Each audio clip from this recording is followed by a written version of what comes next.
Ethereum's new staking model could draw SEC attention, and that is according to SEC Chairman Gary Gensler. And that is because the Securities and Exchange Commission Chairman Gary Gensler said Thursday that cryptocurrencies and intermediaries that allow holders to stake their coins might pass a key test used by courts to determine whether an asset is a security, known as the Howey test. It examines whether investors expect to earn a return from the work of third parties. Now, what do we got going on here? Let's really dig into this. Ethereum moves to proof of stake, okay? And this seems kind of innocuous to retail. Like, it seems like, oh, well, this is great. We're reducing power consumption. All of this is going great. Cool. And then on the international level, it's crazy that nobody is concerned that basically by doing this, Ethereum just gave the US government control over the blockchain. How did they do this? Well, essentially what has happened now is basically any other cloud service provider that is outside of the US doesn't want to touch it with a 10-foot pole. 20% of the nodes previously being on a German cloud hosting service called Hetzner now have to move off because Hetzner will not support it because they do not want to basically get in trouble with the German government. So where else does everybody go? Well, they moved to AWS. AWS is controlled by Amazon, which is in turn kind of a US-based company. And over 40% of the nodes already are on AWS. It gets even sketchier when you start to talk about actually who controls these nodes as well, which is primarily Lido and then Coinbase, whereas Coinbase basically at the US. So you got Coinbase basically controlling over 20% of the actual nodes themselves, which are running on AWS, and 40% of the 100% of the node, 40% of all the nodes are running on AWS. What have we seen in the past? Well, the US government is able to definitely work with Amazon to, work with sanctions, shut down applications, influence them to do what they want to do, because at the end of the day, these big data centers and big tech are definitely, profit driven, and they want to stay out of the US regulatory arm as much as possible. So they'll do what they got to do. So now we've all of a sudden gotten into a position where the US government has potential to be able to control the Ethereum blockchain. And so what comes in right after that? Well, boom, we're going to start talking about regulation, right? We're going to start talking about regulation in the US. Merge happens first, then regulation in the US. Put 2 and 2 together, guys. Start waking up. Start seeing what is happening here. This is extremely important. Start sharing out these videos when I talk about this stuff. Open people's eyes to what is happening here, because this is the final fight for financial freedom. And there is pretty much a very low chance that this goes in the favor of the individual, especially when we start to see basically U.S. Department of Justice forming prosecutors network for crypto crimes. Okay.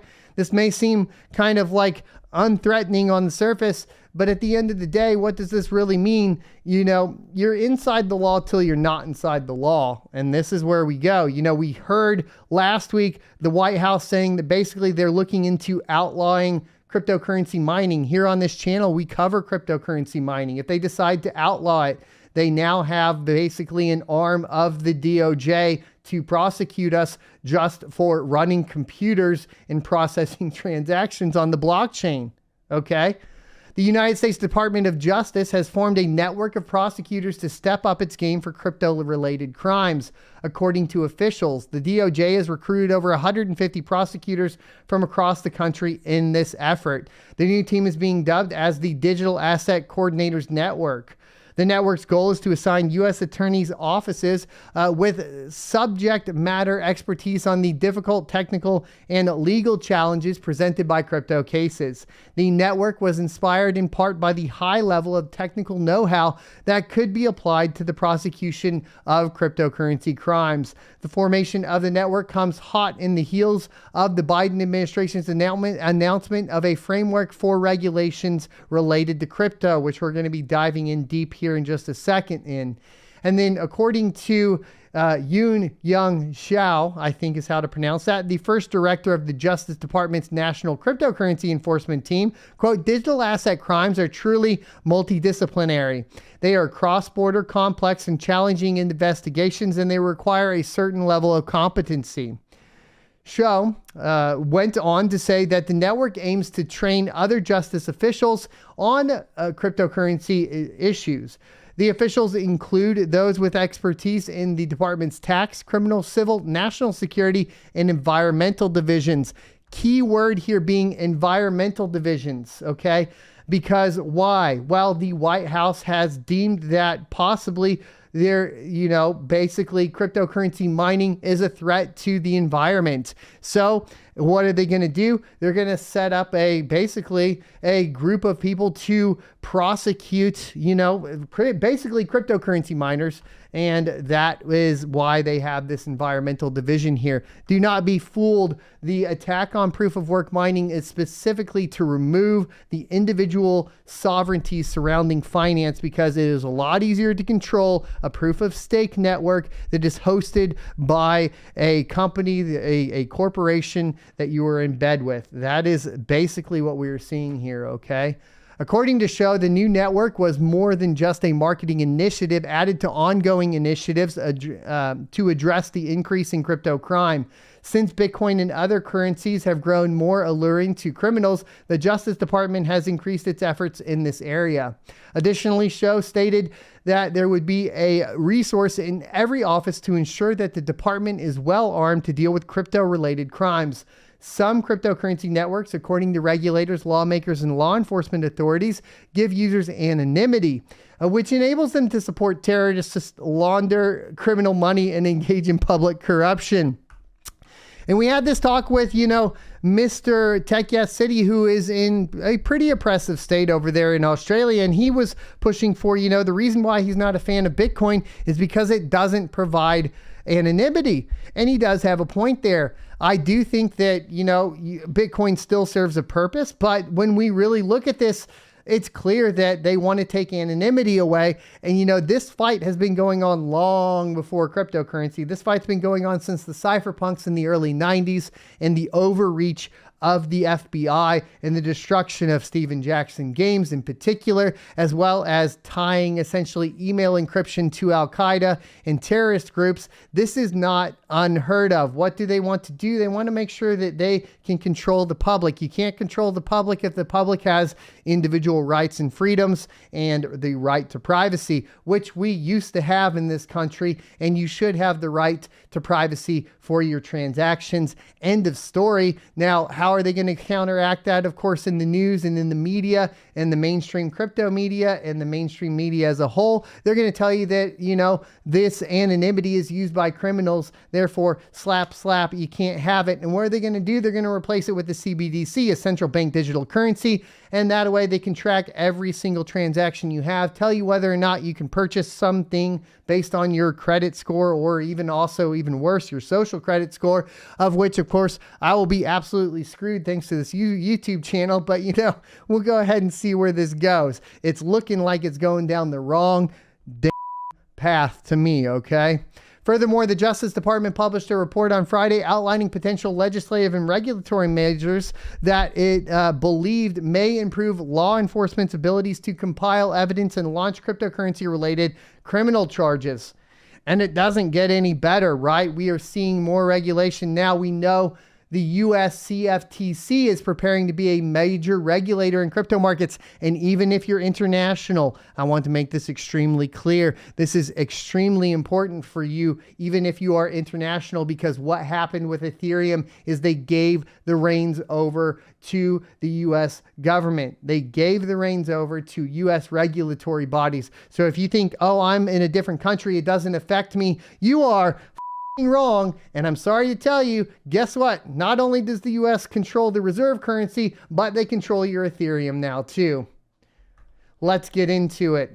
The U.S. Commodity Futures Trading Commission is preparing to become a major regulator of the cryptocurrency market, the CFTC head says.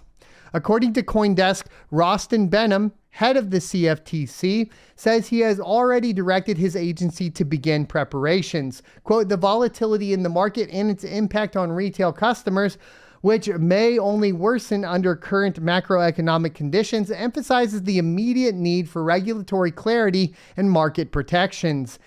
Benham is set to tell members of the Senate Agriculture Committee in a testimony. Benham will give his testimony on Thursday. Committee leaders are pushing for more regulations and rules for the crypto industry. The CFTC will be at the center of them alongside the SEC. Gary Gensler, the chairman of the SEC, has already spoken in testimony. As expected, his testimony was much to the dismay of popular voices in the crypto industry, receiving plenty of criticism. Benham has shared his approval of recent legislation. He says that they will allow the CFTC to move swiftly to establish this oversight of the digital markets. And moving swiftly for something that has so many consequences across the entire globe is absolutely insane. You shouldn't move swiftly, in my humble opinion, with this type of thing. In addition, with additional agency funding, the CFTC will have a stronger ruling over the markets in the future in terms of regulations. For example, this includes regulations for digital assets such as Bitcoin. Most expect that courts will allow the CFTC to take this central position in crypto oversight. Henceforth, they will likely bring more regulations to the industry in the near future. And we do have more reports of this. We have the fact sheet from whitehouse.gov and the first ever comprehensive framework for responsible development of digital assets.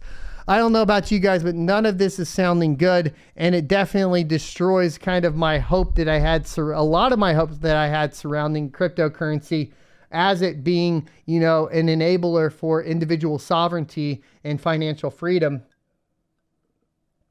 And I'm going to sit here and sip my coffee here before we get into this, because this one, my friends, is a big one.